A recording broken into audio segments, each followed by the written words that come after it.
welcome to AEF TV 2016 in association with Enchirati. I'm joined now by Guillermo, Elum, who's the Director of Sales and Marketing at Himoinsa. And firstly, welcome. Nice to see you again. We met last year. We've got to stop meeting every year. Maybe we create a meeting point in the middle of the year. But welcome. Thanks for making the time. And we were talking a little bit off air, and also with the other interviews, there's been a lot more talk this year about hybrid. And when we were talking off air, you put a little bit of another spin on it, which is hybrid and telecoms, and how all of that works. But let me not take up all the airtime. Can you just explain a little bit about what Himoinsa is doing in that place? Okay. Well, thank you for having me here once again. Every time it's a pleasure to be with you. And what we are doing at Himoinsa, our intention is all the technology that we have developed for the telecom sector want to make available for any application in any isolated area in Africa. So we are speaking about the hybrid solution, and when we are speaking about the hybrid solution, it means that we can combine solar panel with wind turbine, generating set, and with batteries. What is happening right now is that we need to be more efficient in terms of power, and we need to reduce the fuel consumption. So before we used to, in other edition in the Africa Energy Forum, we were presenting our power plant solution either with gas or with diesel generating set. Today we are more focused with this hybrid solution, using once again either a diesel generating set or a gas generating set, combining with the solar panel or with the wind turbine. And what is quite important is that from the last 5 years, from 2010 till 2015, the price of the electricity from solar or wind go down at 51%, and for 2020 we are expecting that still the price go down at 59%. So it means that this technology will be more available for everybody. It's cheaper, and by hybridizing it, you're saying, okay, we've still got a thermal fuel source, be it gas or diesel or whatever it is, but we connect it up with solar, wind, battery, and everything. So the amount of thermal fuel you're using goes down, and the efficiency of the system becomes there. And that's where the telecoms element comes in, doesn't it? Exactly. You join it all up. And what impact does that have? Well, the impact right now, just to give you one idea, when we are using our genset for telecom companies, using a variable speed engine, loading batteries, we are reducing the fuel consumption of 40%. If we add solar panel or wind turbine, the reduction of fuel is amazing. So the OPEX of the equipment is very, very good. What is happening is that this technology has been developed mainly for the telecom companies. It's a massive market in terms of generating set. And when we are thinking in the BTS, they are located in the middle of nowhere. So we are thinking why we cannot use this technology for any isolated area in Africa, where also we have many gensets running with the telecom companies. So let's bring that into context. So the telecom companies in Africa have spread out, their masts are everywhere, mobile coverage is by and large ubiquitous. I think you can get a mobile signal if you're on the edges of the Sahara as well, and so on.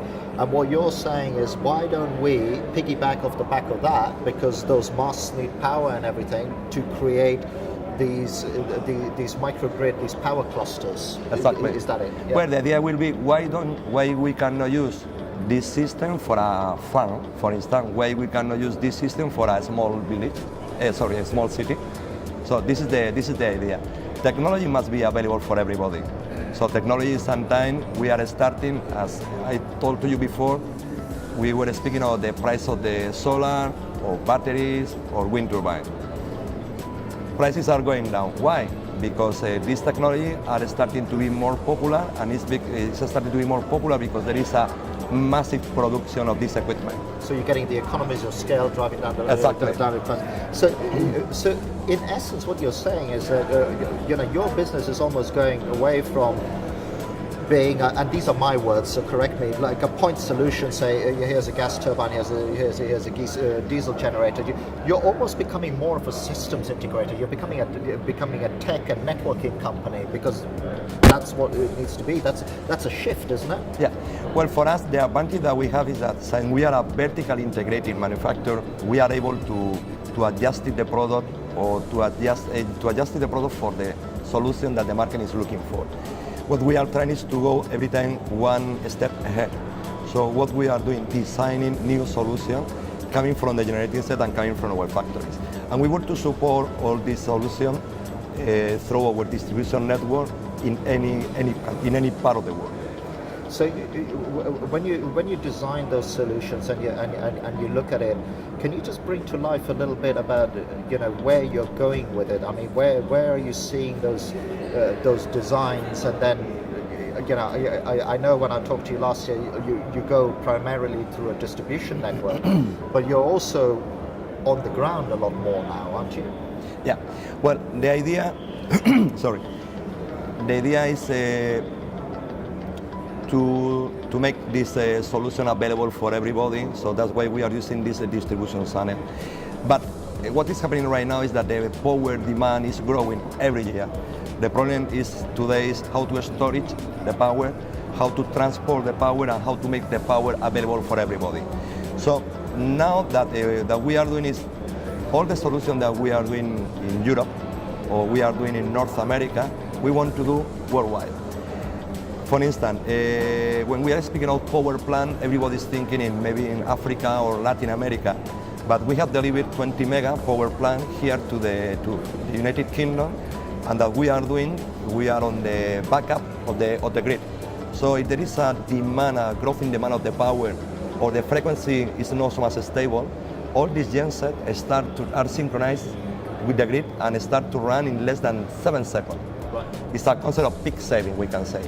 Okay, the same concept could be applicable also for any city or any place in the world. Maybe the genset will be working more hours than we are working here in Europe, but the important thing is that we are making power. That's the important thing.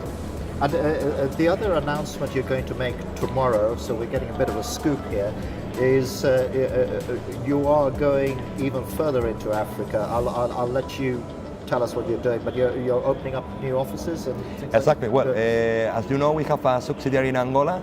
This subsidiary is 4 years old, and this year, in September, October, a new subsidiary will be open in South Africa. Our intention is to cover the neighboring countries from our office in South Africa. And does that move? I mean, it's a signal of intent, right? You go on the ground because you can see the opportunities and so on. But also, does it mean that you are, as a business, maybe also through your distributors, becoming a lot more involved in the production and the design and putting these services together? So it's a bit more of a services and a systems integrator model rather than just, here's the kit. Exactly. You glue it together. We will help you glue it together. Yeah. At Himoinsa, we use a concept that is global. I mean, we are thinking globally but working locally. So what we need to be close to the market. When we have subsidiaries or we have our distributor, we are closest to the market. We can understand easily and faster what is the real market need. And that's why we are following this philosophy in our company group.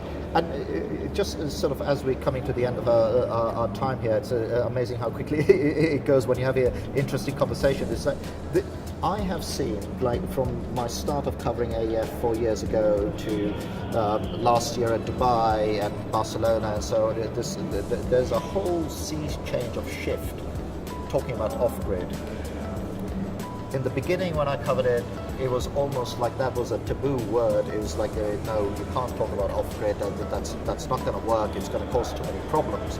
But now almost everybody is talking about off-grid.